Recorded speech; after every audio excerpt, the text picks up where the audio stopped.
The death of John Kennedy Jr. was a terrible loss. The loss of his wife Carolyn and her sister Lauren was an unspeakable blow to their families and the other people who loved them. John embodied an extremely rare combination of wealth, charisma, and human decency.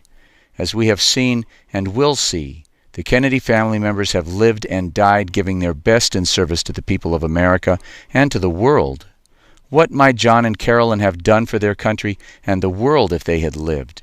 Let's try not to get lost in the swamp of facts surrounding their deaths, and let's try instead to stay rooted in an appreciation of what we lost when they died.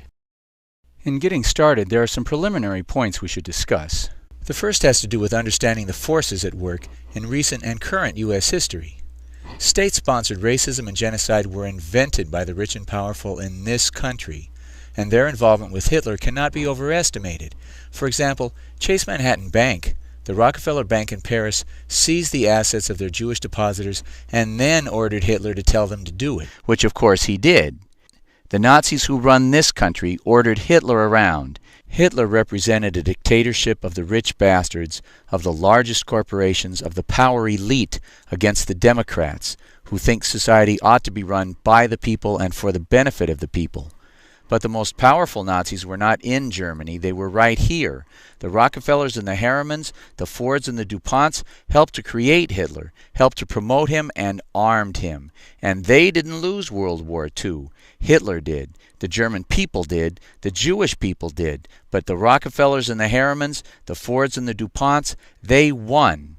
After 8 years as president, in 1960, Eisenhower finally figured out that he was surrounded by Nazis. He called them the military-industrial complex, and he tried to warn the new president, John Kennedy, that these guys were trying to take over the government and end democracy. We must guard against the acquisition of unwarranted influence, whether sought or unsought, by the military-industrial complex. We must never let the weight of this combination endanger our liberties or democratic processes.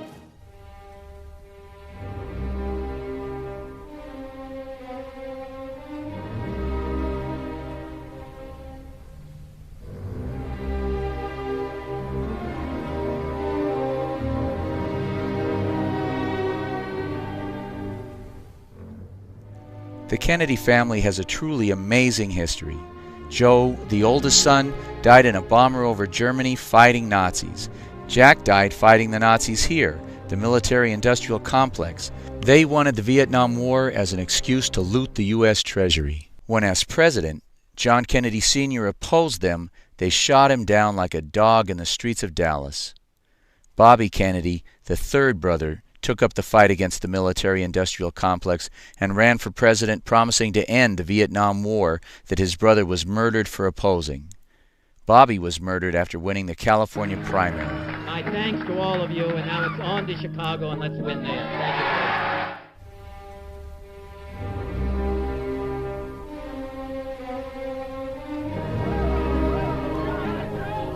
you. The murder, as usual, was blamed on a lone nut, Sirhan Sirhan.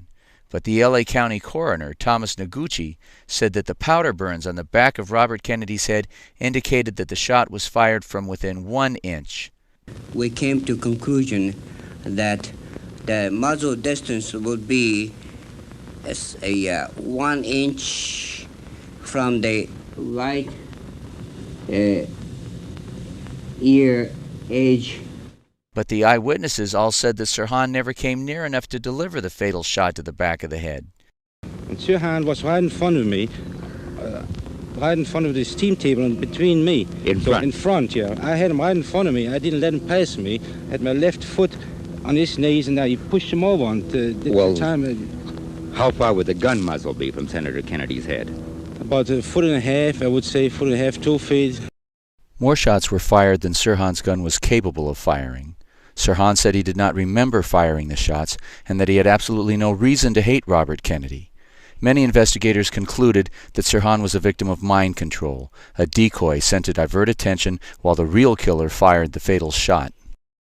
Edward Kennedy, the fourth brother, after becoming a senator, barely escaped death in a plane crash that broke his back and killed everyone else on board. and his political career was ruined when someone drugged him and drove his car off a bridge. He survived, but his hopes to run for president did not. This is not some stupid, mysterious family curse. For 50 years, the Kennedys have had a heroic family tradition of fighting real Nazis, of defending the democratic interests of the people against other families with anti-democratic traditions. These Nazis have been instrumental in the murders of the Kennedys. These Nazis, the Illuminati, the rich bastards, they are the Kennedy curse. The death of John Kennedy Jr. must be seen in this light. Who would want to kill a harmless boob like John Kennedy Jr.? It's a common question that needs to be answered. John was not a harmless boob, and the men who murdered John's father had good reason to fear that he would go after his father's killers. John was not your average stupid, spoiled rich kid. For example, this was his birthday. He was 3. Not your average birthday party. All the women were dressed in black. His mama was no fool. Minutes after the assassination, they wanted her to change her dress. She said, "No, I want the American people to see what they did to my husband." What they did to my husband. She didn't buy any of this lone nut crap. She did her best to help her children grow up normal and healthy. She didn't send them away to one of those factories where they manufacture rich kids into sick and twisted upper-class scum. She tried hard to keep them normal. But when John wanted to be an actor, she let him know that he had more serious work to do. George Magazine was that work. Infotainment, but real info. Not the stupidifying garbage you get on 150 channels of cable. Entertaining, engaging, but smart and real and important. Perhaps too smart, too real, and too important. He published at least 2 very, very dangerous articles. The first was written by the mother of the assassin of Yitzhak Rabin, the liberal, peace-seeking Prime Minister of Israel. This woman said that Rabin's assassination was a plot engineered by the Mossad, the Israeli CIA. She argued essentially that her son was a tool of the Mossad, that he could never have penetrated the security around Rabin if it weren't an inside job. Wow. Publishing an article that encourages people to consider the possibility that their own security might be involved in attacks on their own citizens based on the fact that those attacks could not have succeeded if the security agencies had done their jobs. I don't think we can overemphasize this point. John Kennedy devoted his life to trying to bring the people the whole, dangerous truth. He paid for this devotion to the people and to the truth with his life. The day John died, Israeli Prime Minister Ehud Barak was in the United States, not to suggest anything as crass as that Barak was involved in John's death. I was in the country too, but I didn't do it. But there can be no question that Barak's visit was preceded by the arrival of an army of security personnel, including, of course, the Mossad. They were here. They arrived in advance of John's death in order to make preparations for the Prime Minister's visit, of course. But after John's death, a Mossad agent planted this lie in the New York Post. And as we have just seen, they had reason to want John Kennedy Jr. dead. Not only did John refuse to endorse the Warren Commission and say, yes, of course, his father had been murdered by a lone nut, how awful. Not only did John refuse to attack Oliver Stone in his movie JFK, but George Magazine published a second very dangerous article, this one written by Oliver Stone himself. The article Stone wrote was about how the rich and powerful have always assassinated their political opponents throughout history, including John's father. John took this guy who said that the rich and powerful forces had killed his father, and he paid him, and he published him, and he actually encouraged people to listen to him as if he had something legitimate to say. Was John incredibly brave or just stupid? I vote for brave. And perhaps most dangerous of all, John was a threat to his father's killers because when he decided to run for political office, he was going to win. Did People magazine pick George W. as the sexiest man in the world? No, they didn't. They picked John. When he spoke in public, he had a natural ease and presence. He was what they call charismatic.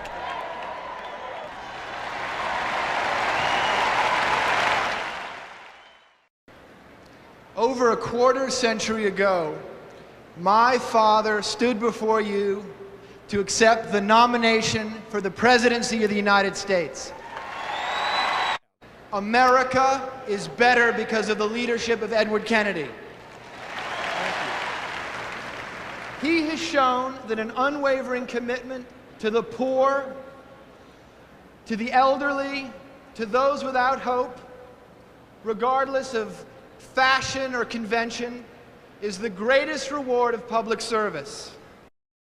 Which brings us to our next introductory point. If there was foul play in the death of John Kennedy Jr., and we will show absolutely conclusively in a few minutes that there was, George W. Bush and his father have to be seen as the prime suspects. It's an obvious point, really. As we saw in JFK to the Bush connection, George Herbert Walker Bush helped to supervise the assassination of President Kennedy, and from that moment on, his political future was made. He was a made man. He lost the race for Senate. They gave him a seat in Congress. He lost again for the Senate. They gave him a job in the White House. He lost the primaries to Reagan. They made him vice president, and he ruled while Reagan napped for 8 years. Does little Georgie's political career show such intervention, such involvement by the dark lords of Nazi politics? You be the judge. A few weeks after John Kennedy Jr.'s death, little Georgie lost to John McCain in the New Hampshire primaries. Now, when you lose in New Hampshire, you're supposed to see the rats scurrying from your sinking ship and jumping on board with the winner. After New Hampshire, the money flows from the losers to the winner. That's how it's supposed to go, as water runs downhill and as day follows night. But in 1999, that's not how it went. Water ran uphill. Night was followed by a much deeper darkness, and money flowed like a plague into the coffers of George W. Bush after his loss in New Hampshire. Now, how can you explain this? Why didn't that loss increase financial support for John McCain by the big money establishment? He was clearly more electable. Why did that loss result in a sudden and enormous increase in financial backing for George W.? These millions of dollars allowed Bush to smear and slime McCain's image with incredible vigor, to buy up the endorsements of the religious groups, of the veterans groups, and to call virtually every voter in the state and tell them the lie that McCain had an illegitimate black child. Why did the big money establishment overwhelmingly support Bush at this time instead of siding with McCain? Was it because McCain was a war hero and Bush was a draft dodger? Was it because Bush had been an openly drug-abusing alcoholic and McCain had led a conservative lifestyle? How do you explain it? It's not so difficult. They needed a stooge, someone they could trust to shut up and do what he was told as they planned and executed the murder of 3,000 Americans, to anger the American people into a series of unending wars, killing tens of thousands more, so that they could steal hundreds of billions of dollars from the national treasury. Now, if his father got his seat at this table by killing President Kennedy, who did little Georgie have to kill to get his seat at this table? It's a fair question. And now it's time to ask the key question you always ask your prime suspect. Where was Georgie the night John Kennedy Jr. was murdered? Go to a news retrieval service and search every newspaper in the world. You'll find that Friday, July 16, 1999, the day John Kennedy Jr. died, Bush was in Iowa in the morning, running for president, flipping pancakes and kissing babies. The polls showed that he was losing in New Hampshire to John McCain. You might see this as a crucial weekend for campaigning, but Bush got on a bus at 10 o'clock that Friday morning and disappeared for 3 days. On Saturday, the media ran to Al Gore to ask his response to John Jr.'s death so he could say how sad and sorry he was. And Gore said that he would cancel all his campaign rallies for the weekend out of respect for the family's losses. And then the reporters ran to the Bush campaign headquarters. I mean, here's Bush, a president's son. What does he think of the death of another president's son? That was their angle. And is he going to cancel his campaign appearances like Gore? But do you know what Bush said? Nothing. He was nowhere to be found. His staff couldn't say where he was, what he was doing, or even when he would be back. Although they were sure, they said, that if they could find him, he would of course express his deep sorrow and sympathy for the family's loss. The last preliminary point to be made, based on the events of John's life, is that he was not a W. He was not an inconsequential, drug-using, heavy-drinking, irresponsible boob. He was a responsible, smart, dynamic, responsible, good-hearted, devastatingly handsome, responsible talent with a winning personality and a commitment to make the world a better place. Did I mention how responsible he was? Specifically and most importantly for us today, he was an enormously responsible pilot. Without a dissenting opinion, the 9 flight instructors who watched John fly over the course of 17 years agreed that he was methodical about his flight planning and very cautious regarding his aviation decision-making. How did such a careful pilot end up crashing into the sea, killing his wife and his sister-in-law, and possibly his unborn child? How? Well, that's what we're here to find out.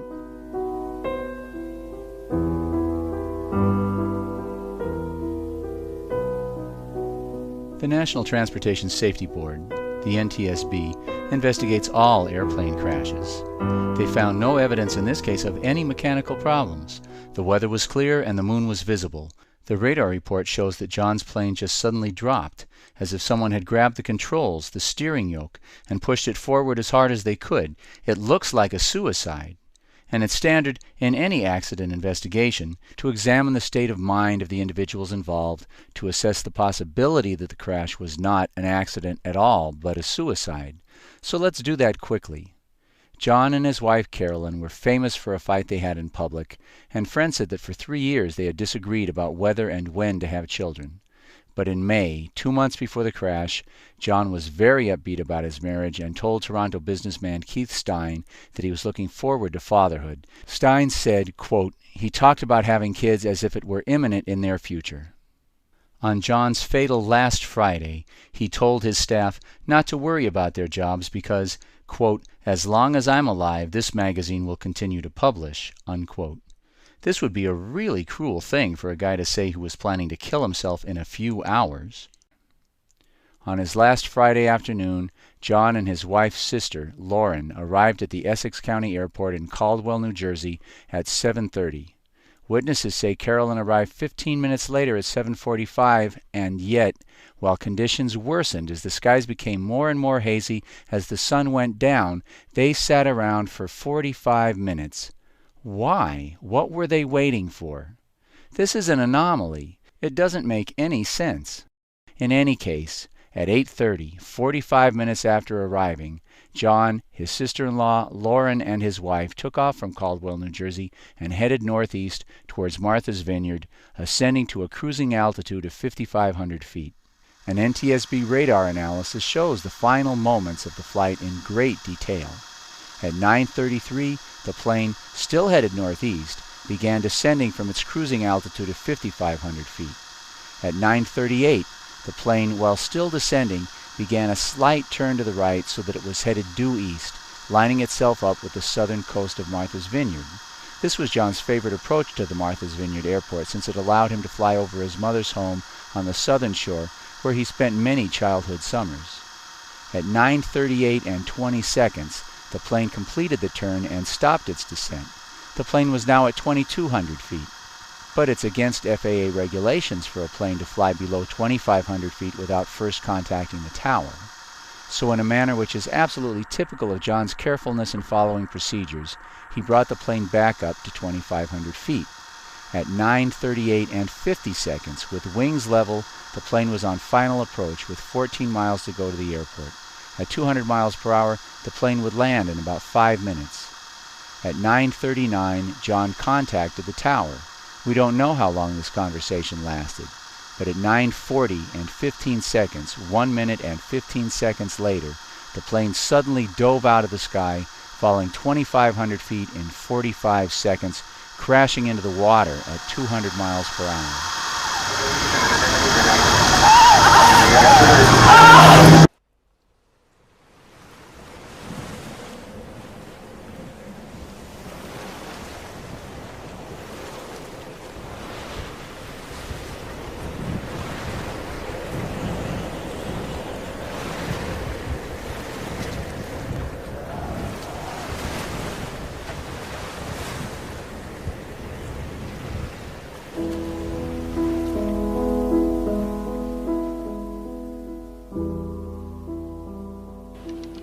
We have been told by the Coast Guard that, in fact, there is now evidence of a last communication last night with JFK Jr.'s plane as it was making an approach to Martha's Vineyard Airport. Petty Officer Todd Burgun joins us from the Coast Guard base in Boston. He is the a petty officer and a public information officer.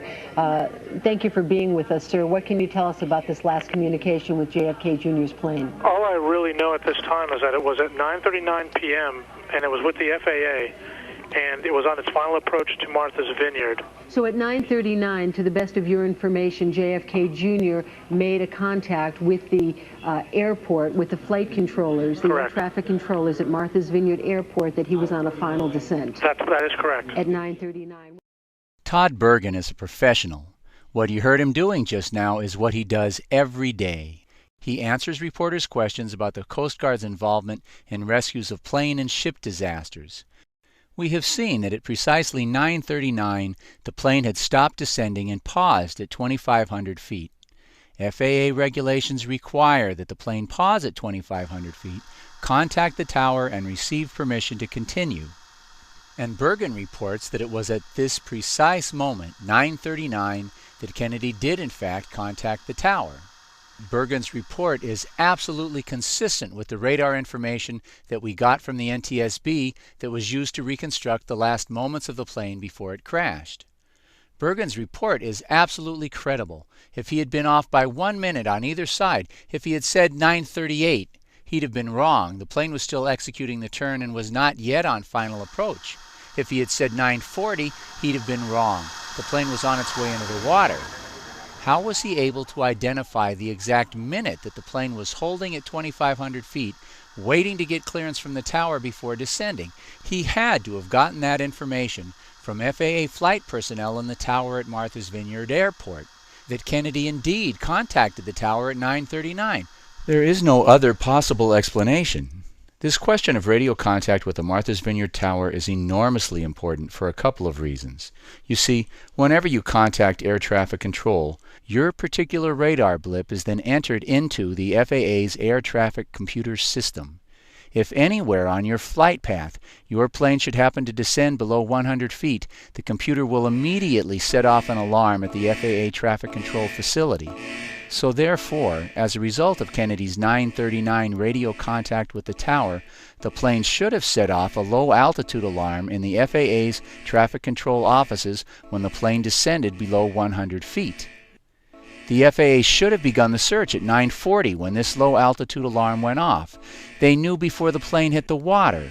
FAA regulations also require that a search be begun any time a plane contacts the tower on its final approach and then fails to land within 5 minutes. As a result of John Kennedy's radio contact with the tower then, the FAA also should have begun a search at 9:44 when John Kennedy's plane failed to land. How long did it take the FAA to begin searching the approaches to the Martha's Vineyard Airport?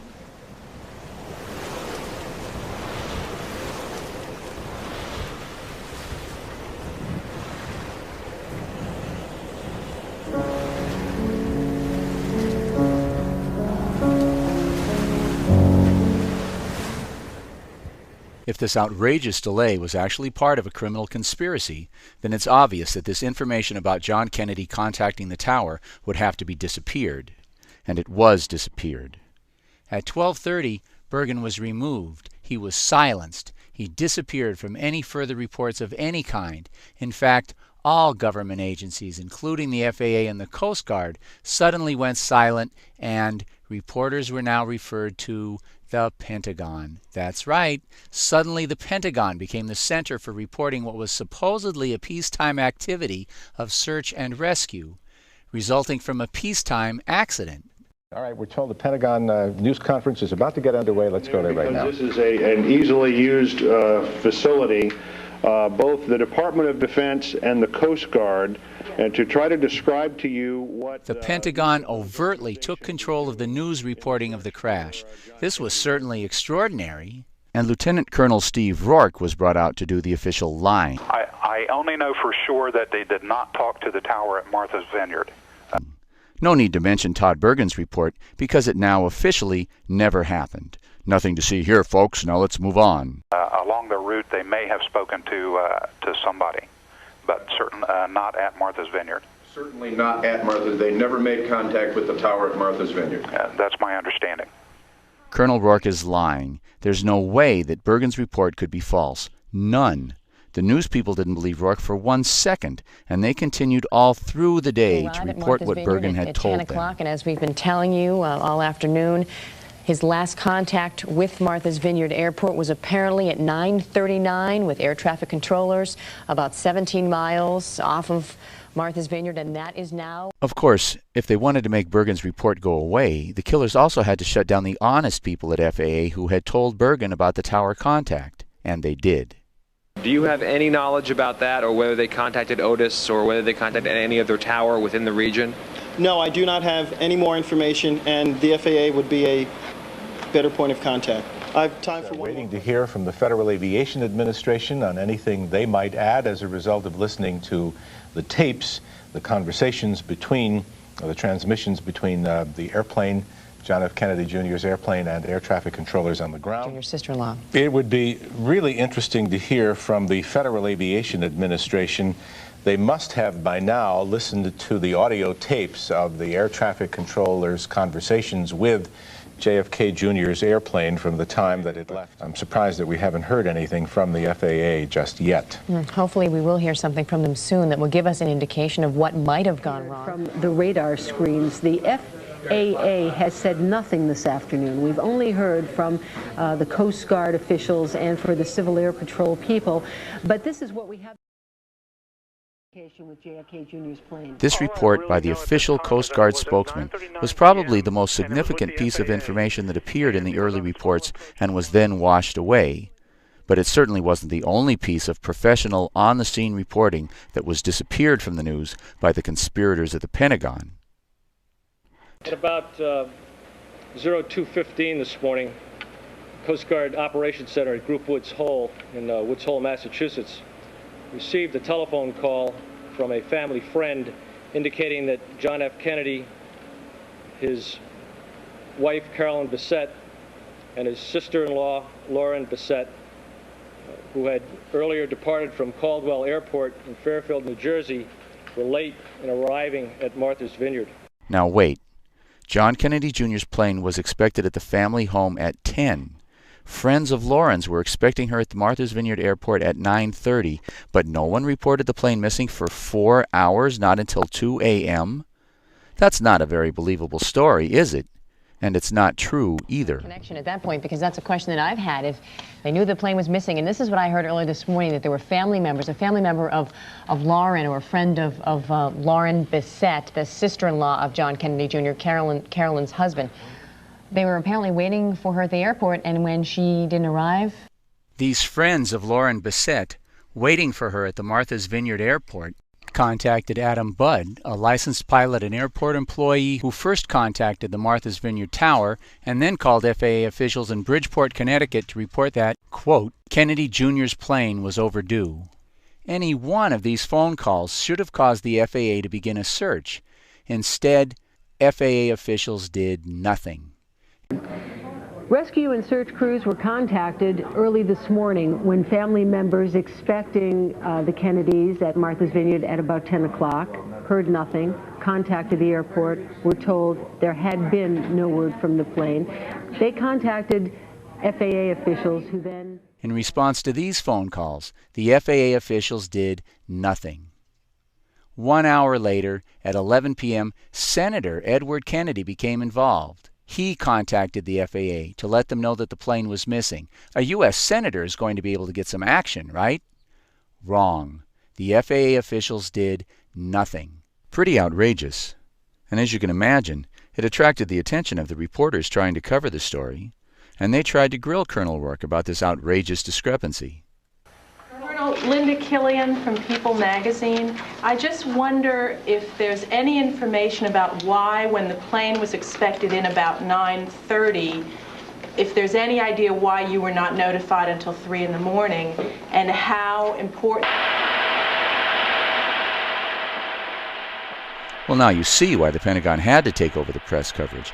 That way, if some terrorist like Linda Killian at People magazine tried to throw a bomb or ask a good question, they could just cut her off. This question of why the plane was not officially reported missing until 2 a.m.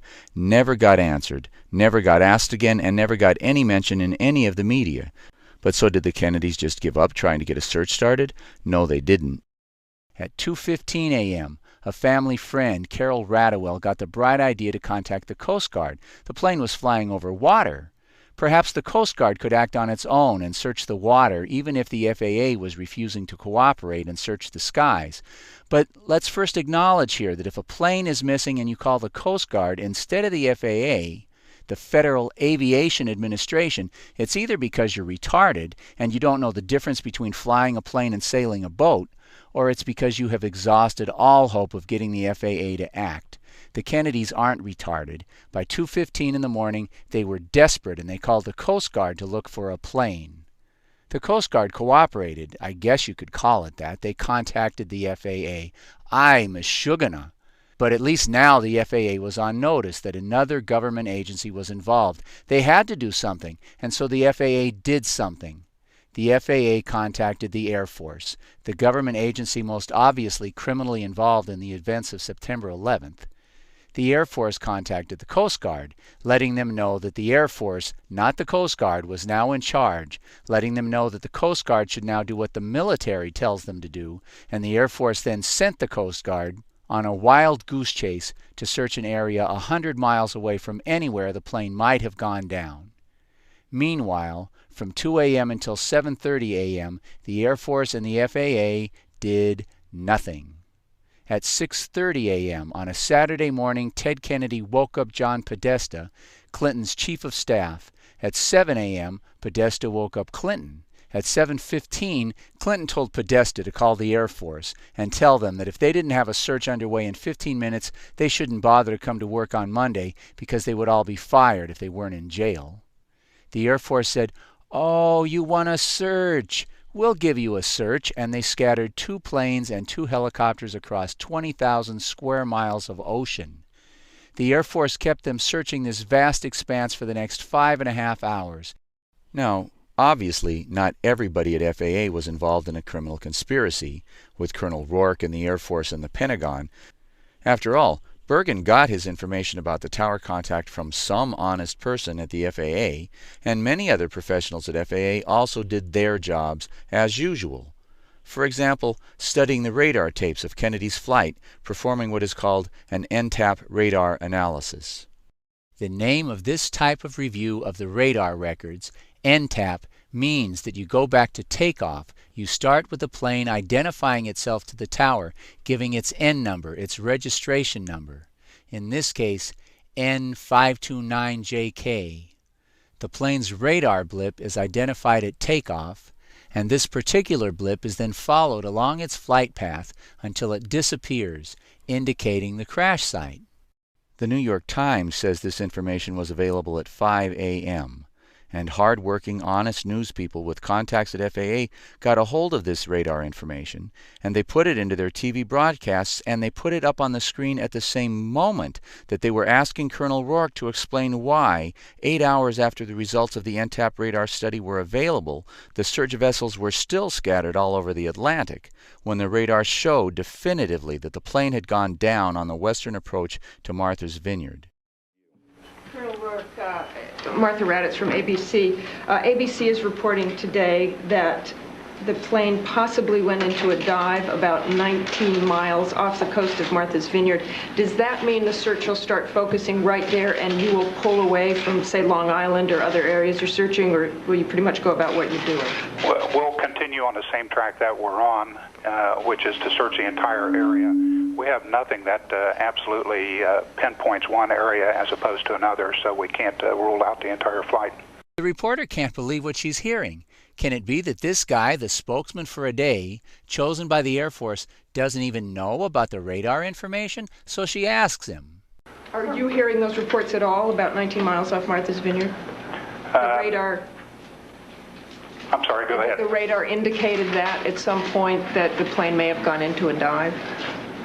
The radar position is just a last possible position, and it's... The radar position was not just a last possible position. It was a crash site. This is the official radar report from the NTSB documents. The plane dropped 1,200 feet in the first 12 seconds. This is 12 times what would be considered a normal rate of descent. The next 30 seconds is probably 50 times normal. The plane then disappeared from the radar. Rourke had this information, but this is not an area of special interest to him. And Colonel Rourke didn't simply misspeak at the press conference. He told this lie to anyone who would listen, including the New York Times. But back at the Pentagon press conference, the lying is just getting started. Just a last possible position, and it can't even be confirmed that it's the aircraft we're looking for. So again, we can't rule It can be confirmed. It had been confirmed. Remember, the NTAP radar study begins by identifying the plane at takeoff. So again, Rourke is lying. But let's take a moment to clarify who this Colonel Steve Rourke is.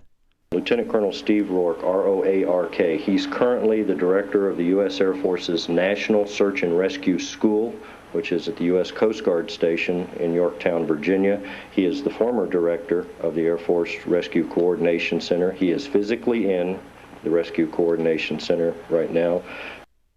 So Steve Rourke is very senior. He is the former director of the Air Force Rescue Coordination Center. Colonel Rourke is a HH-53 helicopter pilot. He's personally been involved in over 1,000 rescues, search and rescue operations in his career. And Steve, are you there? Yes, sir, I am here. Colonel Rourke may not know anything about what happened to John Kennedy Jr., but he does know about search and rescue in general. He's intimately familiar with what an NTAP means. He must be vastly familiar with radar tapes. So Colonel Rourke's errors are not simple mistakes. He's lying his head off. But you answer the question, why? I guess, I don't know why, is a perfectly legitimate answer to that question. But can't we do better than that? Can we find any other evidence that suggests a more qualified, more specific, more useful answer than, I don't know? I think so. The obvious answer is that they were trying to keep the rescue craft out of the crash area.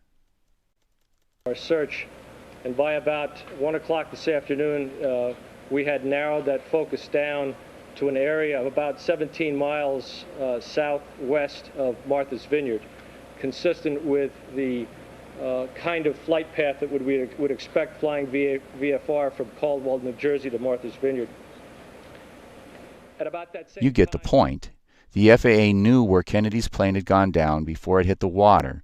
The NTAP radar study verifying where Kennedy's plane had crashed was completed at 5 a.m., but Rourke and the Air Force kept the Coast Guard searching this vast expanse for the next 5.5 hours. It wasn't until after 1 o'clock in the afternoon, when a suitcase washed up on the beach with Lauren Bissett's name tag on it, that the Coast Guard, acting on its own, was finally able to focus on something remotely resembling the crash area.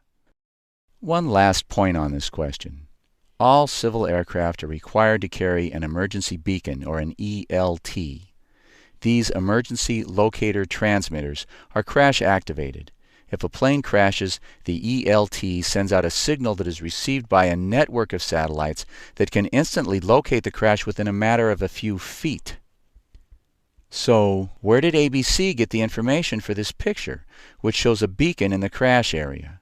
Obviously, the beacon went off as it was supposed to, the signal was received by the satellites as it was supposed to be, and, although news reporters at ABC managed to get a hold of this information, it was not passed on to the rescue teams in the Coast Guard and the Civil Air Patrol. But we already know how that works.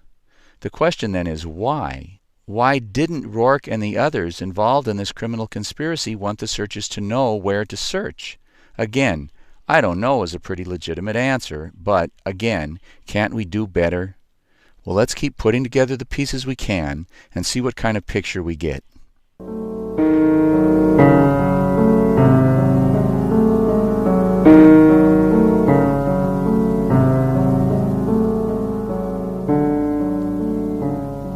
At 2 a.m., as soon as the Coast Guard tried to involve itself, the military took charge of the search.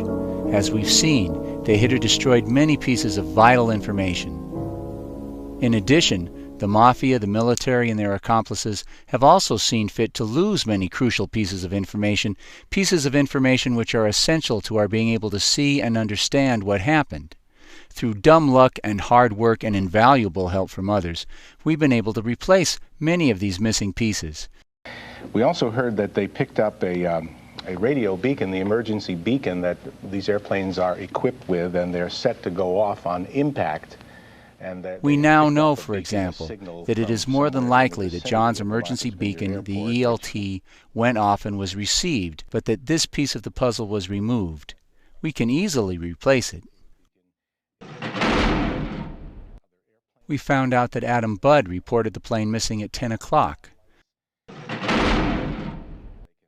We found pieces of the puzzle that show the family, including Senator Kennedy, also made reports, beginning only a short while after Adam Budd's report at 10 p.m. and continuing throughout the night.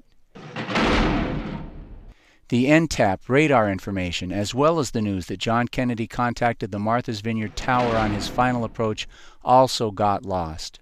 As a result, 15.5 hours of search time were also lost. And what emerges from this scene is a conspiracy between the upper levels of the Air Force and FAA to manipulate events, draw a false picture of John as a careless and incompetent pilot, and to prevent the search and rescue teams from arriving at the crash area for as long as possible.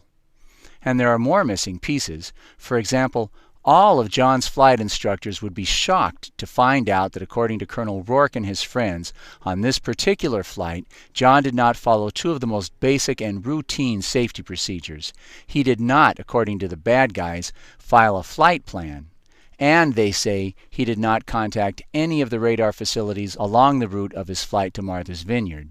The reason for filing a flight plan with the FAA is that it tells the search and rescue people where to look for you if you go missing. John had always filed a flight plan before on all of his previous trips, but not this time? The missing flight plan is one of the main reasons given by Rourke and his friends for the 15-hour delay locating the crash.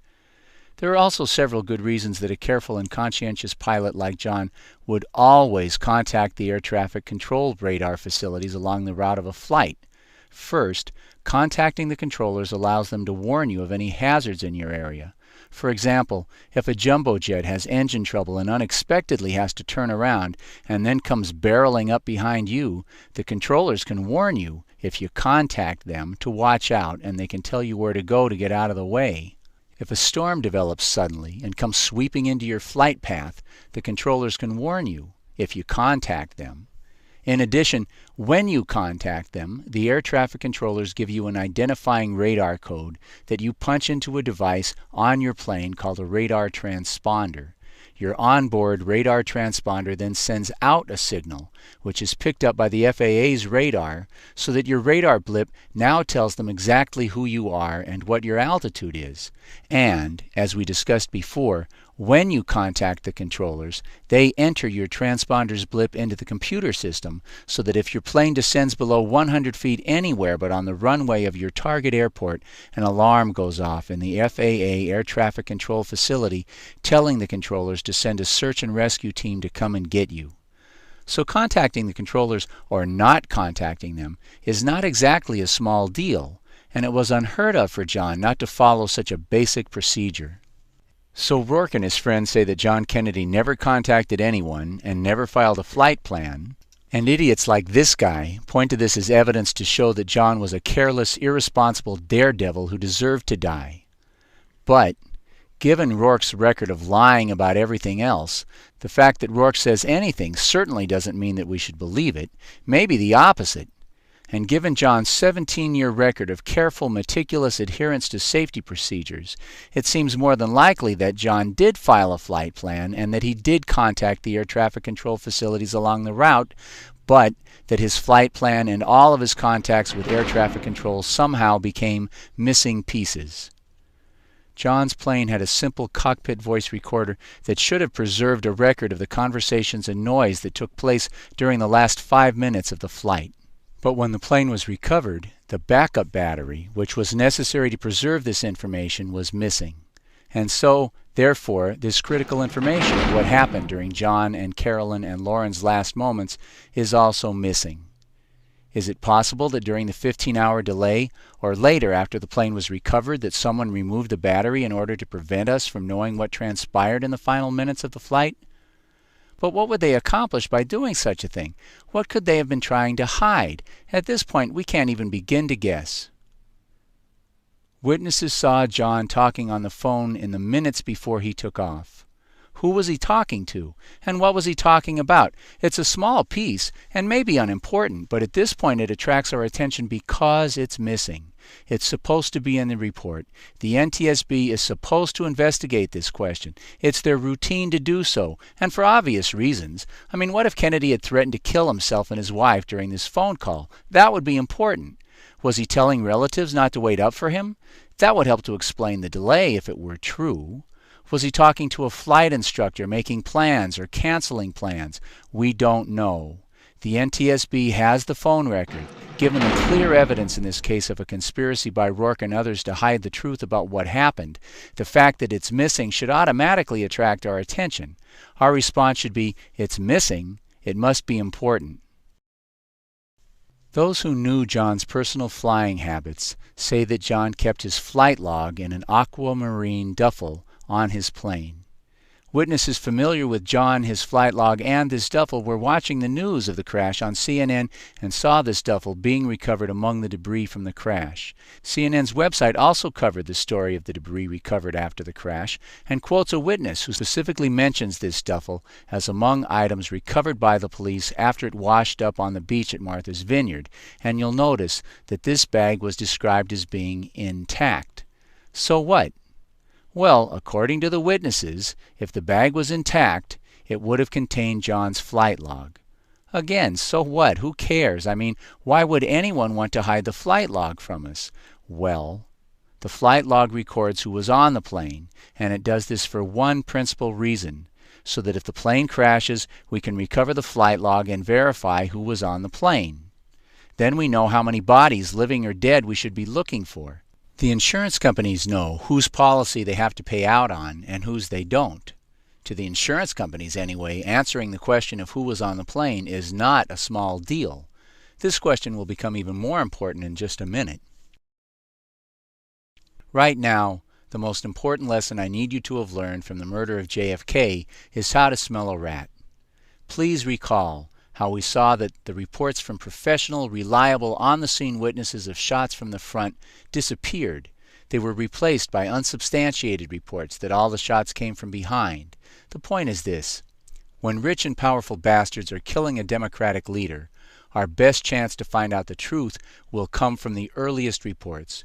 When we see these early reports from responsible, knowledgeable persons replaced by unsubstantiated reports from people with no name, no experience, the wrong job title, and no credibility, we should resist.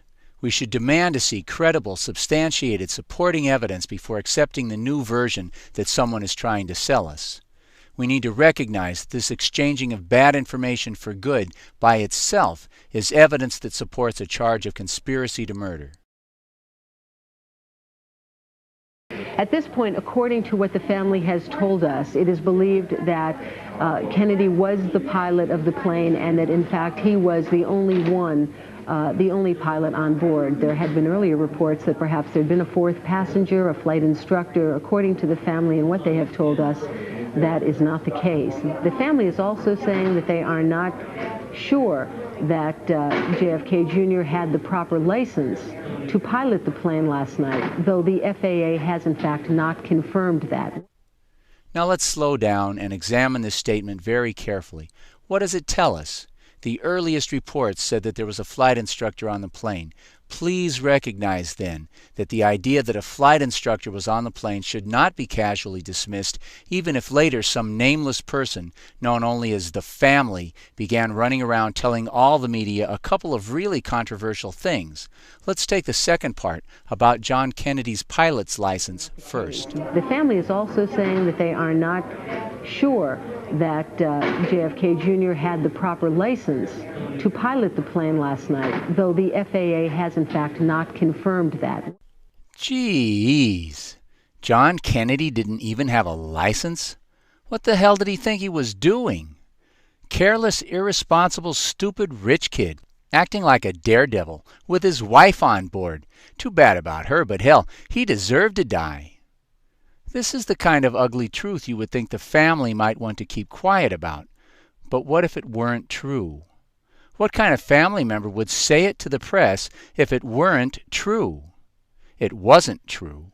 He was qualified. He had a private pilot single-engine land license, which qualified him to fly this particular airplane under visual flight rules. The weather observation at the Martha's Vineyard Airport at 9 o'clock was 8 miles visibility. That's well above the minimums needed for visual flight rules.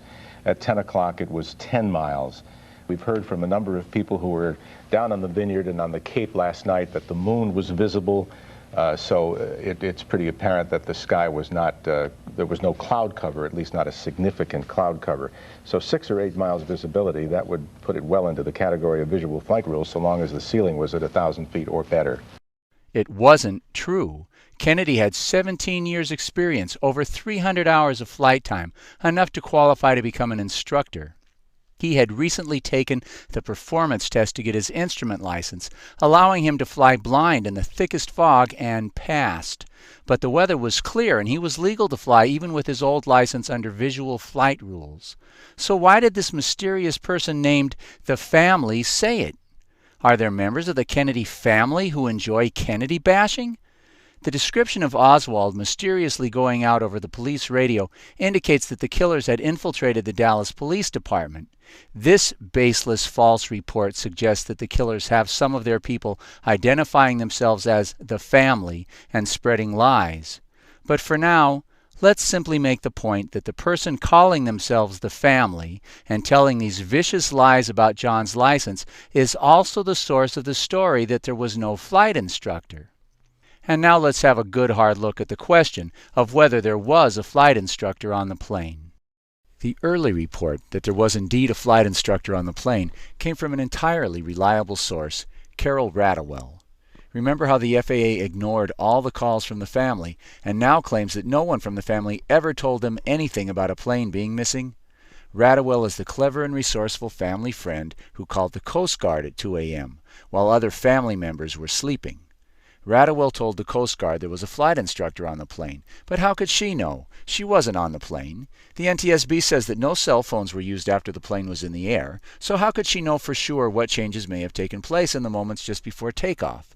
These are very good questions, and it's clear that she couldn't know for sure if there was a flight instructor on board, but neither could anyone else. No one could know for sure. She was guessing. But all guesses are not created equal. There are a dozen good reasons for her and you to think that there was a flight instructor on that plane. John always had a flight instructor. It's just a fact.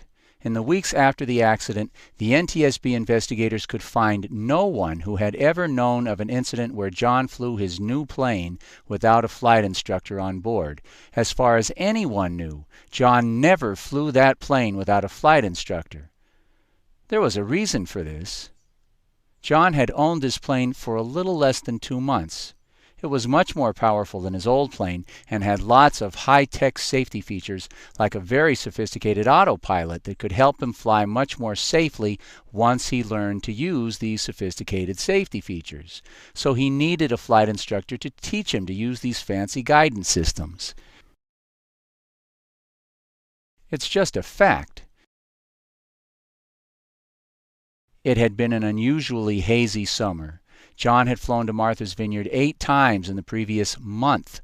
Of course, each time he had a flight instructor with him, but on 5 of his 8 most recent flights, visibility was so poor that it would have been illegal for John to fly without a flight instructor because his license was for visual flight rules only, meaning visibility of at least 4 miles. In Caldwell, New Jersey, as John was arriving at the airport, the afternoon was already turning extremely hazy.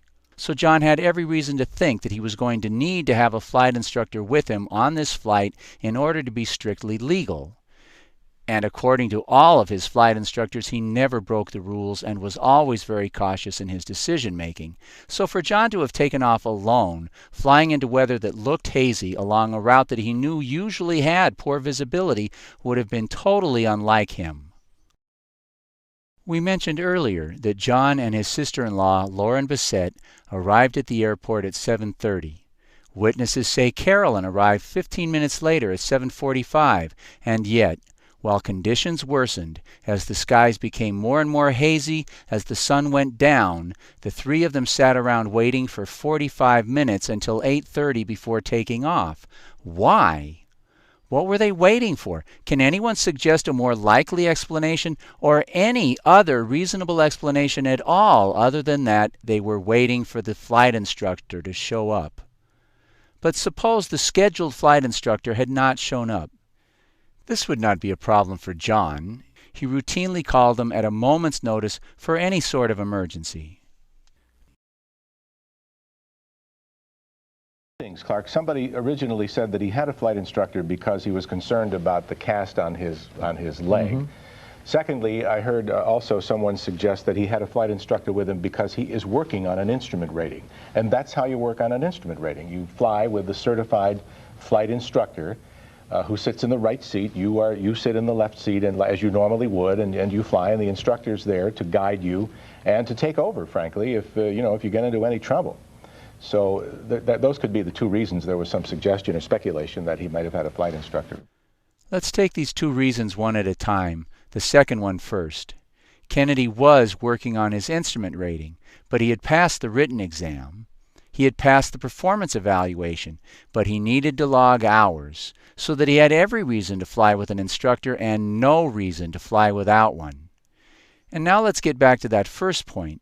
Clark, somebody originally said that he had a flight instructor because he was concerned about the cast on his leg. Mm-hmm. In fact, Kennedy had the cast removed from his ankle the day before, but he was still on crutches. He did not need his feet to fly, but he did need them to move the plane around while it was on the ground. Flying with the injury was not impossible or even dangerous, but it was inconvenient. And what do millionaires like John buy with their money? They buy convenience.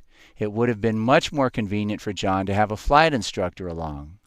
But we're just getting started with his foot injury. You see, lots of people who cared about John were worried about him flying with a broken foot. It may not have been a real threat. You don't need your feet to fly, but it was an obvious problem that easily attracted people's attention. The Boston Globe for July 19th quotes a Canadian business associate who says that John told him that, for the time being, he'd rather fly with a co-pilot because his broken foot made it difficult for him to operate the pedals controlling the rudder. Richard Blow, his friend and co-editor at George Magazine, had lunch with John on Friday afternoon, the day of the crash. Blow describes their lunchtime conversation and says that he told John he was worried about him flying with the injured ankle. "Don't worry," he said, "I'm flying with an instructor." And what do you think his wife is going to say? Here you have a guy on crutches because he crashed his mini-plane 3 weeks before. Every time Carolyn looked at him, what did she see? She sees a guy on crutches because he crashed his mini-plane 3 weeks before. How likely is it, do you suppose, that his wife is going to get on his plane with him without a professional pilot on board? You do the math. Ask any married man if you need help. The chances of her getting on that plane are a lot less than zero. It is incontrovertible that in the last seconds before takeoff, Kennedy may in fact have taken on a flight instructor. How can anyone say for certain that he didn't? Until the wreckage and the flight log were recovered. Oh wait, they claim they didn't recover the flight log. That means there's no official record of who was on the plane. And it's well recognized that in ocean disasters, just because they didn't find your body doesn't mean you weren't there. For example, when they finally located the wreckage, the Coast Guard and the Navy scoured the bottom for every piece of available evidence. Thousands of small pieces were recovered. Nevertheless, in spite of their search, one of the seats is missing. This seat wasn't eaten or dragged off by sharks. It's rather extraordinary that it should be missing since all the other seats were trapped in the wreckage. How did this one get loose, and how did it get away? A minor point, maybe. The major point is this. If a large, durable, inedible piece of the plane is missing, why not a body, which could certainly have been dragged off and eaten in the 5 days that it took to recover the bodies? So, strictly speaking, without the official flight log showing who was on the plane, even today it would be irresponsible for anyone to try to state definitively that there was no flight instructor on board that plane. We cannot say for sure. We just don't know. Radewell may have been only guessing that John Kennedy Jr. had a flight instructor on the plane, but her guess is supported by an enormous amount of evidence. And while Radewell could not have known for certain that there was a flight instructor, the likelihood that John would have had a professional pilot on board is overwhelming. So then why did all the news reporters, every one, throw out Radewell's story in favor of one that could not be verified then and cannot be verified even now? Oswald was arrested because he matched a description that came from out of nowhere. Unseen forces, invisible to us even today, infiltrated the Dallas police and planted this description. Who, calling themselves the family, told the outright lie that John did not have the necessary license to fly, and at the very same time began spreading the utterly baseless story that there was no flight instructor. And why did all the news accept this baseless story? Are you starting to detect a dark presence at work here?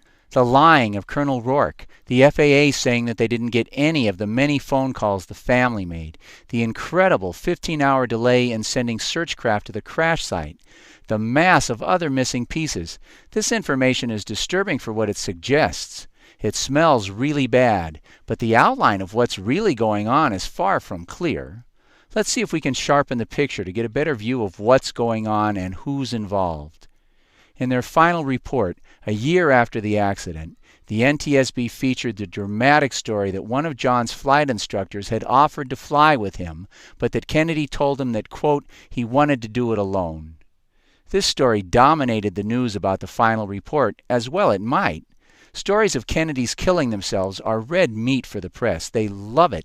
Another Kennedy turns out to be a careless, irresponsible, stupid bastard who killed himself and his lovely wife. Too bad about her. But wait a minute. If this is such hot stuff, and it is, how come it didn't come out in the days right after the crash? The government did a better job than the media in digging up this story? That's a little strange, isn't it? I can answer that question. Yes, it is. So maybe we need to have a closer look at where this story comes from. ABC, the LA Times, and everybody else got their information from the NTSB final report. But this doesn't tell us very much. For example, who is this second CFI? What did he say, and when did he say it? Well, the Certified Flight Instructor, or CFI, is named Robert Morena, and according to this memo, written 6 months after the accident, he told the NTSB about this conversation he had with John Jr. on the morning of the day he died. This is real live drama, eh? You offer to fly with someone of JFK Jr.'s stature, and he turns down your offer of help, and then he crashes. Wow. That would be hard to live with, don't you think? Hard to keep to yourself. Man, you would want to right away pick up the phone and tell your mama. You would tell your best friend right away. It would weigh so hard on you that you would tell strangers standing next to you waiting for the bus. And he probably did, right? But you know the government, they take 6 months to do the paperwork after a trip to the bathroom. They probably took 6 months to get around to asking this guy, right? No, they talked to him on July 21st, 5 days after the accident. It seems to have been a long interview, plenty of time and opportunity for this flight instructor, Morena, to mention this conversation he had with John. But maybe the issue of John flying alone never came up. No, it seems that they talked about that and how John never did fly alone. Well, maybe for some inexplicable reason Morena somehow forgot to bring up the conversation he had with John that morning. For some reason he just didn't think of it. No, it seems that's not going to get it either. You see, this letter, written just 5 days after the crash, tells us that the only reason for Morena not to have mentioned during his NTSB interview that he had had this conversation with John is that he had already brought up this last conversation, the morning of the flight, in this letter and had nothing new to add. Only he failed to mention one thing in this letter. Where's the part about John saying he wanted to do it alone? You got me. I don't see it. I can't explain it. So I called Morena. I said, you know, your lawyer says that he spoke with you and that he asked you about your last conversation with John and that you told him that you never had any conversation with John about his plans to fly that night, with or without a flight instructor. Morena didn't try to explain it. He said, whatever I told the NTSB, that's what happened. Then he excused himself and hung up the phone. Whatever I told the NTSB, that's what happened.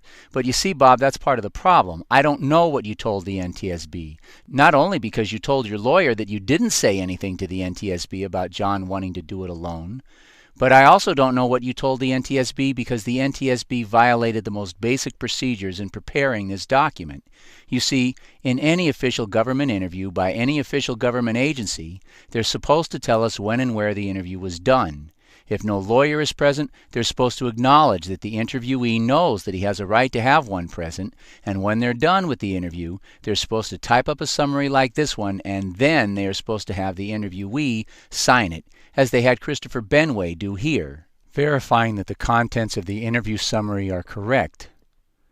But there is no such verification on this letter.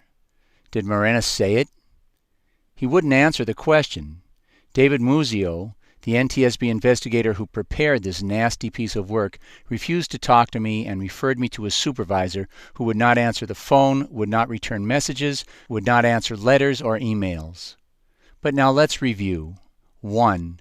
5 days after the assassination, after the plane crash, Morena writes a letter for the NTSB where he mentions having a last conversation with John the morning of the crash, but he doesn't mention John telling him he wanted to do it alone. 2. Later the same day, Morena is interviewed at length by the NTSB, but the summary of that interview doesn't contain any mention of any last conversation.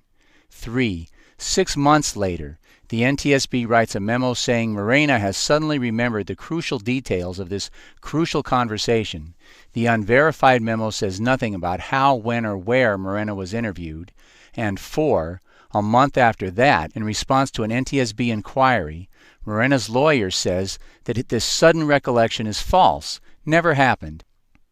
In fact, although we cannot say for certain one way or the other, the weight of the evidence suggests that not only did John Kennedy not tell Morena that he wanted to do it alone, indeed, the weight of the evidence suggests that there was, in fact, a flight instructor on that plane.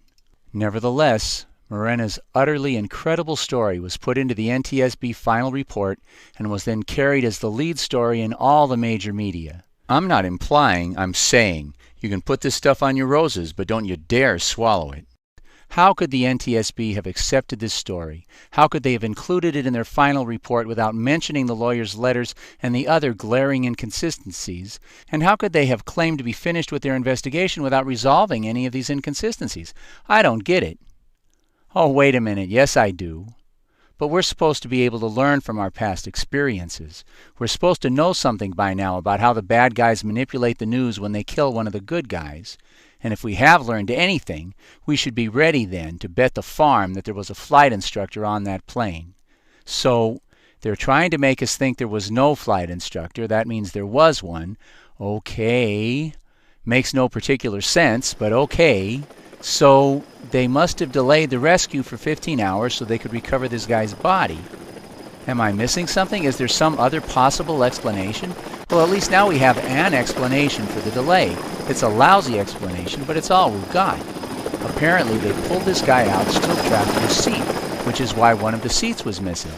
Okay, this is crazy, but it's the only remotely reasonable explanation for what we know happened.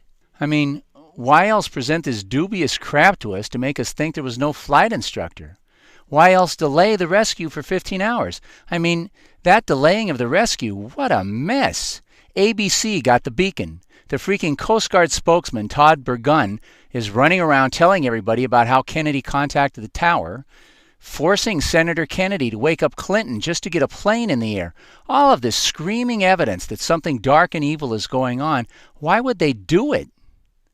Okay, well now we have an answer. They did all of this provocative stuff because they didn't want the search and rescue craft to get to the crash site until they had time to recover the body of the flight instructor, get the logbook, and remove the battery from the cockpit voice recorder. But why?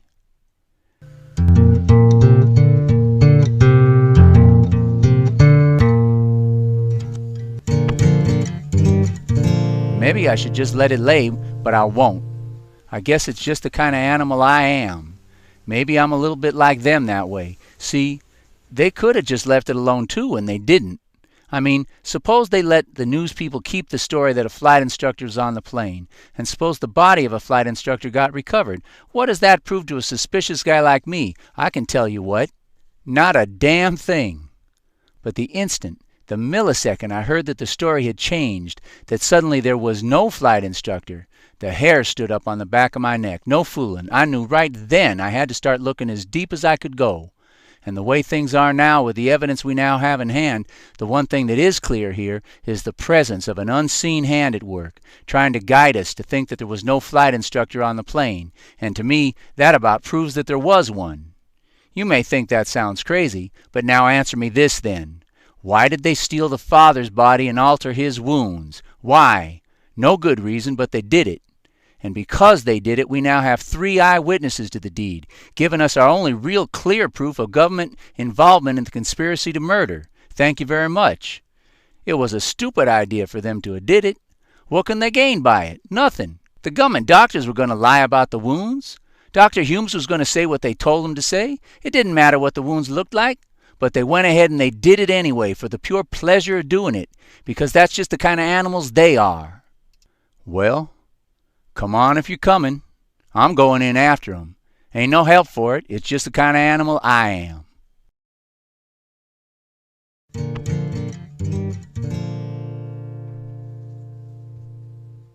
Way down the hole, miles past the lies that showed up on the evening news, hundreds of pages past anything we've looked at so far, 333 pages deep into a 450-page report, we stumble upon a casual discussion of the fuel selector valve. The fuel selector valve was removed and examined. The valve itself was found in the off position. Now, stop. Take your shoes off and get ready to set a spell, because if we're looking for something outrageous, this is it. This is what we came for. Ready? Now think for a moment. You don't have to be a genius or an aviation expert to wonder at the meaning of these 9 words. The fuel selector valve in the off position will cut off gasoline to the engine. Let's take this one step at a time. First, you can't fly very far with the valve in the off position. So that means the valve had to have been moved to this position in the last moments that the plane was in the air. This is an obvious point, but absolutely mind-boggling. These 9 words tell us that as John Kennedy's plane was suddenly and catastrophically launched into a headfirst disastrous plunge towards the sea, John, or his wife, or someone on that plane was overcome by an uncontrollable urge to fiddle with the fuel selector valve. This is absolutely the strangest thing imaginable. It is literally unbelievable. Try it yourself. Get out the yellow pages, look up flight schools, call one up, talk to the guy in charge, and ask him what he thinks of the idea that the fuel selector valve of John Kennedy's plane was found in the off position. He won't believe you. Don't get mad or insulted, but you just better recognize, if we came down this hole looking for something strange, we have found it. We can go home now. Just kidding. We're just getting started. The point is, this is strange. It is obviously strange. You don't have to be a genius, an expert in aviation, or even particularly insightful to see that. Hey, wait. I know. That's it. Why didn't I think of that before? Why didn't you think of that before? Why didn't the NTSB think of that? Kennedy accidentally turned off the gasoline supply to the engine, the motor died, and down they went. No? No. You see... But an engine failure in and of itself would not force the airplane to make that kind of a spectacular dive. These airplanes, believe it or not, do have a capability of gliding. I'm not sure what it is in the Piper Saratoga, but in the particular airplane that I fly, for example, fully loaded at gross weight, which is 3,880 pounds, it will glide 2 miles for every 1,000 feet of altitude. So if you're at 5,000 feet, presumably, under the right circumstances and at the proper airspeed and the right attitude, you could glide about 10 miles. So if you accidentally turn off the fuel selector valve, you can still glide at 2,500 feet for 5 miles to a soft landing. On the way down, you get on the radio and help is on the way. You're not going to be in the water for more than a few minutes. You may not even get wet. Except, hey, John, you dummy. Why don't you just turn the valve back on and start the motor up? Oh, yeah. Okay, very good. Well, so we figured out all by ourselves that the plane didn't crash because that dummy John turned off the fuel selector valve. But don't be lazy. Be hard-working, determined, and thorough. Make a few calls. Call up some experts. Get out the yellow pages and call up these flight school guys. And again, ask a few more questions about fuel selector valves. Mr. Wizard, what's a fuel selector valve? Well, Jimmy, an airplane fuel selector valve has two primary uses. The first one has to do with distributing the weight of the gasoline evenly on the plane during the flight. You see, any aircraft must carry a great deal of fuel if it is going to fly over a long distance without stopping to refuel every few minutes. In a Piper Saratoga, the gas tanks are located here and here. The large tanks each hold about 51 gallons of fuel. But you see, Jimmy, the fuel not only takes up a good deal of room on the plane, it also weighs a great deal. And as you can imagine, on any plane, it is very important to keep the weight evenly distributed. A lopsided plane will be difficult, even dangerous to maneuver. It is for this reason the pilot must monitor the weight of the gasoline in each tank and use the fuel selector valves switching back and forth between the tanks to keep the weight in the tanks more or less equal and the plane balanced. However, the fuel selector valve also has an off position. That seems like a crazy thing, Mr. Wizard, and dangerous too. Why would anybody ever want to cut off the fuel to the engine in an airplane? That's a good question, Jimmy. But now let me ask you another. Suppose you're flying along at 5,000 feet when suddenly your engine develops a small gasoline leak near the motor. And suppose, as is likely to happen, the gasoline from the leak catches fire. What are you going to do? The fire will turn the small leak into a large leak. The small fire will turn into a large fire. The wind will make the fire spread quickly. And while you and your friends are burning to death, you might even think to crash your plane headfirst into the sea at 200 miles an hour just to end your terrible suffering. I know what to do, Mr. Wizard. I'll turn the fuel valve to off. That'll cut off the fuel to the motor. Without any gasoline, the fire will burn itself out, and I can glide for miles to a nice, safe landing. Why, of course, Jimmy. How right you are, clever child. So you see, boys and girls, the fuel valve is not installed on airplanes so that clumsy pilots can accidentally kill their motors and find themselves in a needless crash. It's a safety feature, of course. But there's one more thing you should know before you go. The FAA knows that not all pilots out there are young safety prodigies like young Jimmy here. Some are even accident-prone, and that's why every fuel selector valve has a special safety feature, an idiot button. You see, you cannot accidentally turn the fuel valve to off. It simply can't be done. The fuel valve can only be turned off in an emergency situation by holding down this button while simultaneously turning the fuel selector lever. Thus, the accidental turning off of the lever is a virtual impossibility, even in planes whose pilots may be accident-prone. It simply can't be done accidentally. Then how in the heck did the fuel valve end up in the off position in John Kennedy's plane, Mr. Wizard? I don't know. Indeed. Thanks a lot, Einstein. That really helps. It couldn't happen by accident. That means someone in the plane had to have done it on purpose, in the seconds before they all died. Oh, well, that clears everything up, right? Well, no, not really. In fact, not even a little bit. This doesn't answer anything. It just creates more questions. Like, how come nobody at NTSB thought it was even worth mentioning? I mean, you want headlines. John Kennedy killed himself. Apparently distraught over his millions of dollars, fame, good looks, his successful magazine, and beautiful wife, he decided to end it all by deliberately flipping the switch on his fuel selector valve, cutting off fuel to his engine. The plane then glided smoothly for another 3 miles, during which time rescue assets were able to mobilize and arrive. Oh, wait, that's right. You can't really kill yourself by turning off the fuel selector valve. So, new headline. While John Kennedy Jr.'s plane was falling out of the sky, rushing catastrophically towards the sea, he, or someone on that plane, decided that since they couldn't save their own lives, they might as well conserve resources by cutting off fuel to the engine. Do you like that one any better? No? It doesn't really work, does it? You can't really kill yourself by turning off the fuel selector valve. But you can kill yourself by grabbing the controls and pushing them violently forward, throwing your plane into the sea at 200 miles per hour. This radar analysis is part of the NTSB report. It's buried at page 321 of the report, but it's one of the most basic and important pieces of the evidence in any investigation. Any newshound who wanted to could have gotten a look at it. This line shows the tail end of the plane's very gradual descent from 5,500 to 2,200 feet.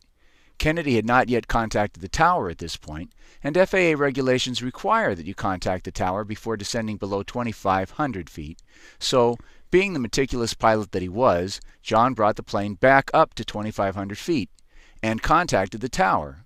We don't know how long that conversation lasted, but if it lasted 1 minute, as soon as it was over, the plane began a catastrophic plunge into the sea.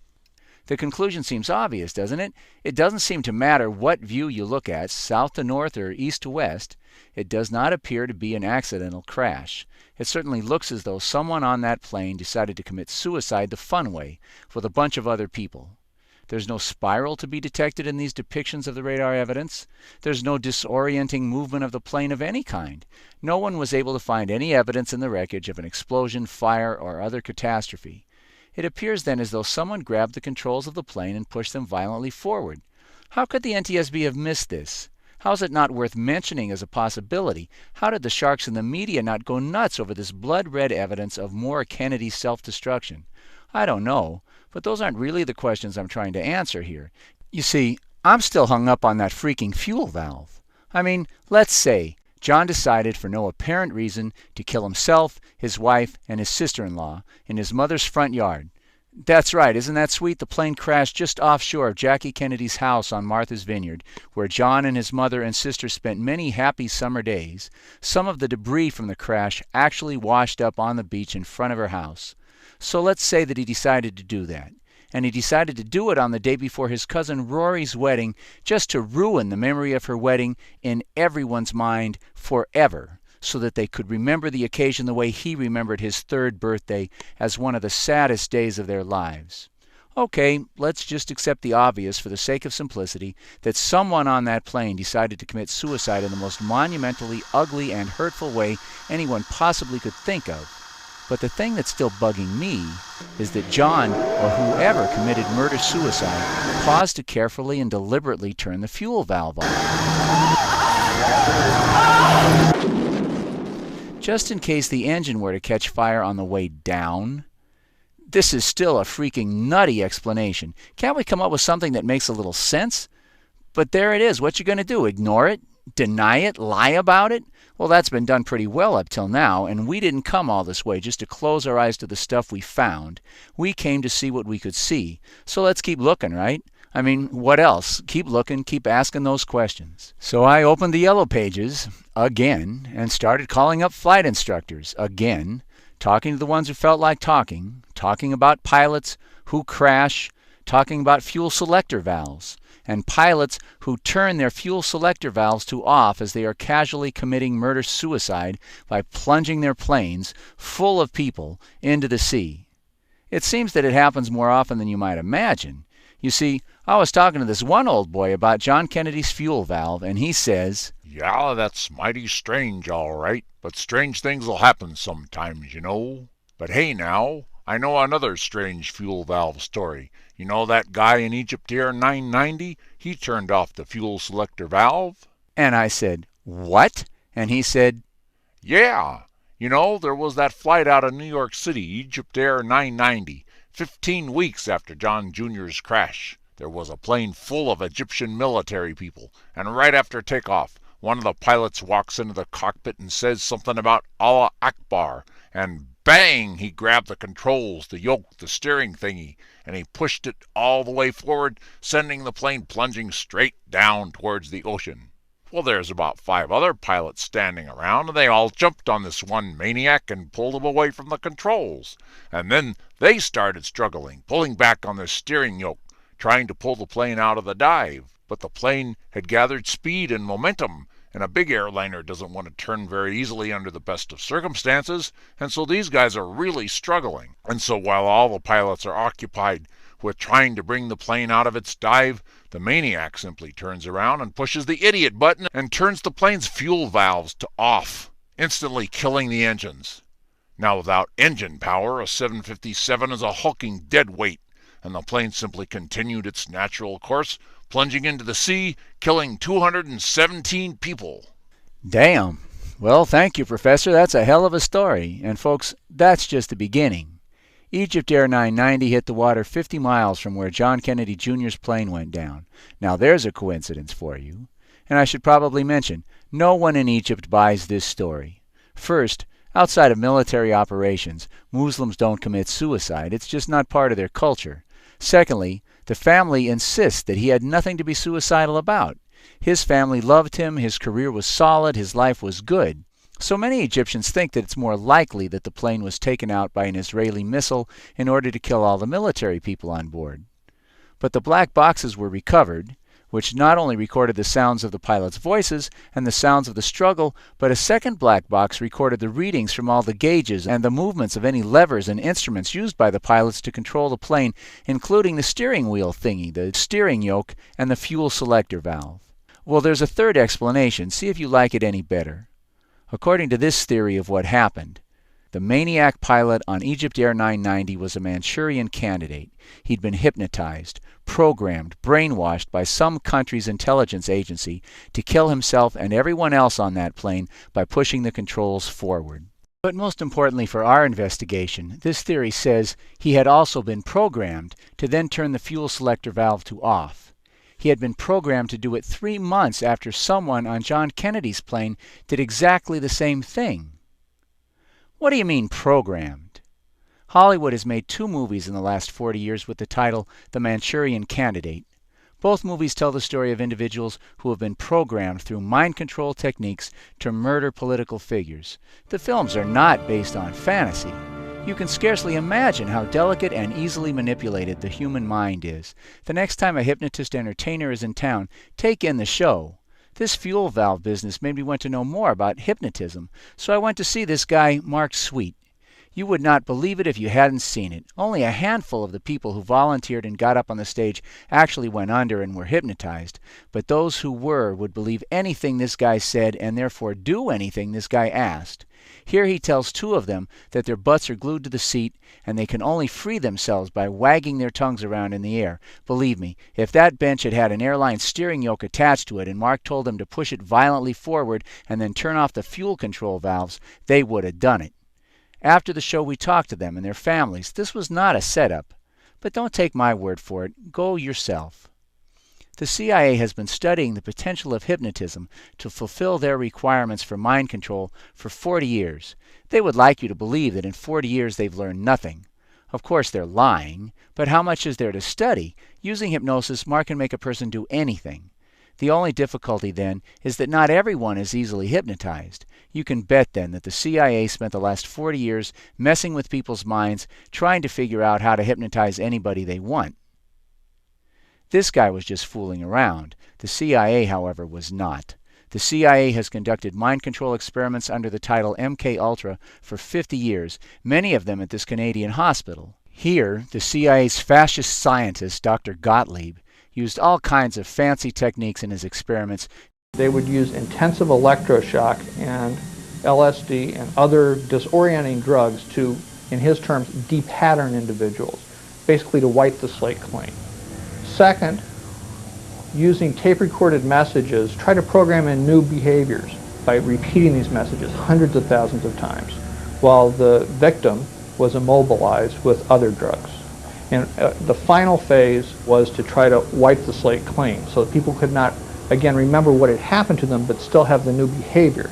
All without getting permission from anyone. Now, it doesn't take long to figure out why the CIA or other intelligence agencies would be interested in such research. Indeed, the goal of this program was to create Manchurian candidates, individuals who would go out and do whatever they had been programmed to do, including political assassinations, and who would remember nothing about their programming when their assignment was over. There is important and credible evidence that John Lennon's killer, Bobby Kennedy's killer, George Wallace's, and Ronald Reagan's would-be assassins were Manchurian candidates, victims of this kind of mind control. It seems, in fact, that after the fiasco of the murder of President Kennedy, which fooled only 20% of the population, the Manchurian candidate has become the method of choice used by these killers for removing those who get in their way. So what? So these monsters certainly have the capacity, the ability, the means to program people to kill themselves on an airplane full of people. The question is not can they. The question is did they? Well, you be the judge and ask yourself the question. How likely is it that 2 different pilots from 2 different cultures, trained in 2 different countries with no discernible personal problems, would choose to commit suicide by killing themselves and everyone else on board their aircraft by plunging their planes into the sea on 2 separate occasions separated by only 50 miles and 100 days? And how likely is it that both pilots, in the midst of their death plunge into the sea, would just coincidentally decide to while away the seconds before their deaths by turning off the fuel to the engines? I can answer that question. It's impossibly unlikely. It is not reasonable to call it a coincidence. Virtually any explanation that doesn't involve fairies or witches would be more likely, more reasonable than the suggestion that it was merely a coincidence. I mean, it's not like they teach you in pilot school that when committing murder-suicide with your plane and its passengers, don't forget to turn off the fuel valve just in case someone tries to stop you. But if they don't teach you in flight school, where do you go to learn these sort of sophisticated, cold-blooded, suicidal skills? Oh yeah. It's an obvious point then, isn't it, that the suicidal pilots on both planes were programmed by the same people. We've identified their modus operandi. The fact of these two closed fuel valves on both aircrafts is the smoking gun. It's not only the killer's fingerprints, it's their signature. The monsters who created these mass murderers signed their names with a flourish at the bottom of their artwork. Well, there you are. That's it. We're about at the bottom of this old rabbit hole. And there's not a lot left to do now except to remind ourselves why we came. Why did we come here? What were we looking for? We came here looking for evidence that we were hoping would help us to develop a theory about what happened, and that would help us to answer some of the glaring questions left unanswered by the official explanation, the official theory of what happened. We came hoping to be able to develop a theory that would explain the facts in this case in a manner that wasn't ridiculous. Well, we've done that, I think. Now, the evidence in this case is not complete, but please remember that it doesn't have to be. The evidence proving how the solar system operates would be considered incomplete, incredibly complex, difficult to understand, and virtually unprovable to the ordinary person until the start of interplanetary space travel 50 years ago. Now, if most thinking people didn't accept Galileo's version of the solar system as soon as they heard it 400 years ago, they did accept it as soon as they compared it to the Pope's ridiculous story about giant crystal wheels rolling around inside a giant crystal ball. Galileo's theory of the solar system was based on very, very incomplete evidence, but it explained all of the evidence and it tied it together in a way that made sense. The theory that there was a flight instructor on the plane who was programmed to crash it into the sea is supported by all the evidence that there is, but it is incomplete. For example, at this point I can't tell you the name of the missing flight instructor. Maybe he was a prisoner, or a low-level contract agent, or maybe just some poor slob they dragged off the street and into one of their programming facilities. And the evidence is complicated. But knowing what we know about the forces of evil in this country, it shouldn't really require that much imagination to see this story as the most real and reasonable explanation of the evidence, especially when we compare this theory to the competing theory put forward by the NTSB, that an experienced, skilled, and careful pilot in a reliable aircraft with advanced safety features suddenly and for no apparent reason fell like a stone out of the sky. The NTSB theory can't begin to explain why the FAA ignored phone calls from a senator all night long. It doesn't explain why Bergen's story of radio contact was covered up. It can't explain Rourke's outrageous lies and mischaracterizations or all of the many missing pieces, and it sure in hell can't explain that fuel selector valve. With the theory of the program flight instructor, however, we can explain it all in a reasonable and coherent way.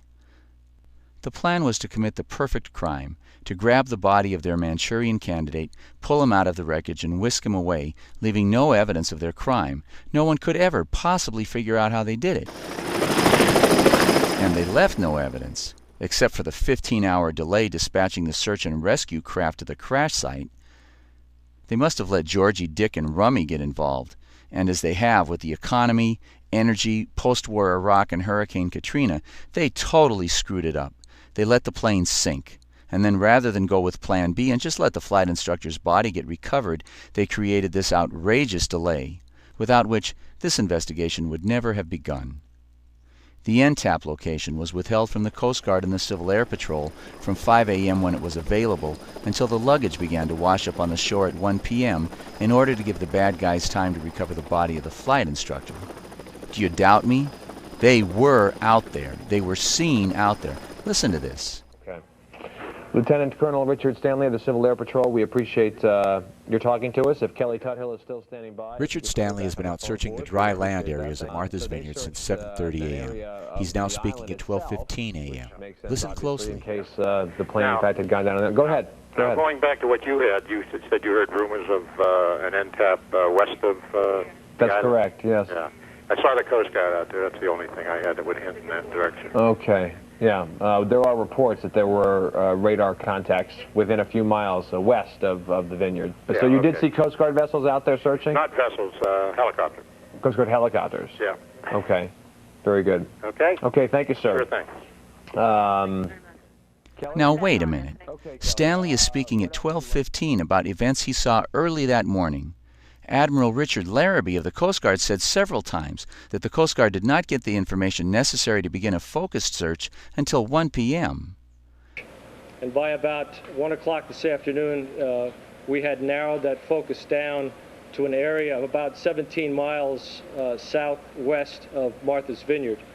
A few minutes after the interview with Richard Stanley, Todd Bergen, the Coast Guard information officer, said the same thing, that he and the Coast Guard didn't have any radar information.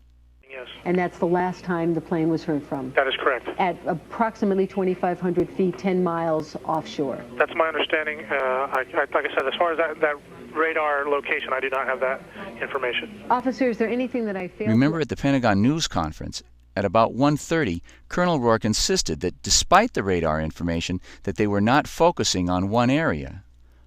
We'll continue on the same track that we're on, which is to search the entire area.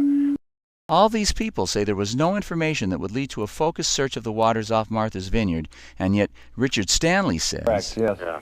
I saw the Coast Guard out there. That's the only thing I had that would hint in that direction. Okay, yeah. There are... No one was focusing on the crash site, but Stanley says he saw what he took to be the Coast Guard conducting a focused search off the west coast of Martha's Vineyard early in the morning.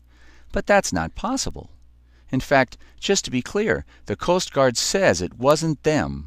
But if it wasn't the Coast Guard, then who was it? Well, we have an answer to that now, don't we? Granted, the evidence in this case is circumstantial. But that doesn't make it crazy to bring George W. up on charges. Crazy? Hell, it's not even unusual. It is part one of the absolutely basic, standard operating procedure for any criminal prosecution, a two-step process that has put tens of thousands of Americans, perhaps hundreds of thousands, in prison today using less evidence than can be presented in this case. Step one of the process is to review the evidence, so let's do that quickly. 1. The guy's father was a murderer. John's refusal to accept the official version of his father's murder, his promotion of Oliver Stone, his commitment to publishing bold and important truths about the crimes committed by governments against their own citizens, and his real potential to seek and win high government office all made John a very real threat to the monsters who killed his father. 2. Bush Sr. earned the oil mafia support for his presidency by killing John Kennedy Sr. His reward for participating in this murder was not only a place at the table of these killers, but, as we have seen, their guaranteed, undying support for his political career no matter how many times he lost. They picked him up, sewed him back together, and promoted him to higher and higher positions of political power. 3. Georgie is clearly now a leading member of this oil mafia, secretly sworn to serve their interests. While he has been president, the oil mafia's profits and prospects have soared through the roof. Of course, the American people pay. He may only be a stooge at this table, but he is a stooge not only with a seat, but with his own little nameplace marker at the table of this mafia, that you have to earn your membership in by committing a murder. So point 4 in the evidence is that George W., like his father, would also have to kill somebody to 5. Get the oil mafia to support him instead of McCain, and to get a place at their table, like his father before him. So who? That's the obvious question, isn't it? It should be the obvious question.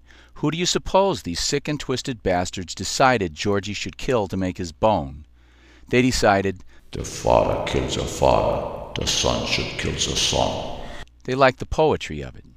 We have proved that John Kennedy Jr. was murdered. Can any reasonable person look at this mountain of evidence in the death of JFK Jr. and not see clear, unmistakable signs of foul play? We have part 1 of the requirements to bring this case to court. very powerful circumstantial evidence, the only explanation for which is murder. Now, the best explanation, the most reasonable explanation, the most probable explanation for the available evidence will be accepted as proof in a criminal case if and only if it is also the only reasonable explanation. That is, if the only other explanation is ridiculously and unreasonably improbable, leaving no reasonable doubt. If this were a court case, George W. Bush would have to prove a reasonable alternative explanation for the facts we have presented here. He'd have to give a reasonable explanation for why the Dark Lord supported a coke-addled, draft-dodging loser instead of John McCain. He'd have to explain the FAA's ignoring of Senator Kennedy, and Rourke's lies, and that absolutely amazing fuel selector valve. He'd have to present a reasonable alternative explanation for these unusual events, or he would have to provide an alibi for where he was on July 16, 1999, and he doesn't have one. Why the hell didn't his staff know where he was? Was he in bed with Colin, or was he in bed with Condoleezza, or both? Or was he in a boat with Dick Cheney, Donald Rumsfeld, and Richard Myers in the waters off Martha's Vineyard, waiting for a plane to come down? In any case, it's very simple. All Georgie has to do is provide a credible alibi. But you know, this is not an easy thing for a guy like Bush. Wherever he says he was, we're going to want to know who was with him. All of those people he might name lead very public lives. They never carry cash. There are dozens of credit card transactions providing evidence of where they all were that weekend. The people who work at the hotels and restaurants where he might claim to have stayed would remember whether he was there the day John Kennedy Jr. died. Who was he with? His friends all have secretaries who keep their calendars of where they were. Do you think all of those calendars of all of those people are going to match his? Not if they are all lying. Remember, these are the guys who screw up everything they touch. For example, George's father claims that he knew nothing about the Iran-Contra weapons cocaine terrorism scandal, and Bush's personal calendar/date book shows him out of town on the dates that the meetings were held to plan these crimes. But Ollie North, who did all the day-to-day grunt work of this dark and murderous business, he also had a calendar/date book, and his book shows that Bush chaired the planning meetings. So let Georgie answer the question, where were you? And when he does, and it's proved a lie, the same thing will happen to him that happens to every other person accused of murder based on circumstantial evidence when their alibi is proved to be a lie. He'll be convicted. The United States, and the world really, is infested with a cancer, a sick criminal mafia. These people invented state-sponsored race-based slavery and racism. They killed Lincoln so that they could then instigate a war of extermination against the Plains Indians. In the 1900s, these sick and twisted racist killers instituted immigration quotas to keep inferior races out of the USA, like the Irish, the Italians, the Jews, and the Chinese. These racist monsters didn't just support Hitler, they created Hitler. The Holocaust was a disaster for the German war effort, but these vermin made $1 trillion off of it. Hitler lost World War II, but they won. A few years later, they murdered John Kennedy in hopes of making another $1 trillion off the Vietnam War. If you don't know that they blew up the World Trade Center, you're not trying hard enough. Certainly, in the aftermath of 9/11, they have picked our pockets for several $100 billion more. The Patriot Act makes it look as though they plan to permanently destroy democracy in America. Their plans for the environment are threatening the very existence of the human race. What are you going to do about it? Whatever it is, you better get on it. Martin Luther King said it. These sickos are only powerful when good people do nothing. Cesar Chavez said it. These turds are only powerful if we let them be. I can't say it better than this guy. Now is the time to fight this dehumanization. Now is the time to realize you're special and you have power and you can affect change and that we're in a war for the very future of humanity. It's that important. And you're a soldier on the front line. So get out there and take it back to them 110%. You don't have a choice, ladies and gentlemen. Run your own life or somebody else is going to run it for you. For the sake of your children and grandchildren, don't keep silent. At the very least, school them. Give them this video. Give them the tools, the knowledge they need to take up this fight if they have the courage. This video is their real history. It may be the only real history they'll ever get in their lives. Your action, even if it's only telling your own children, is real history in the making. So go out and make some history.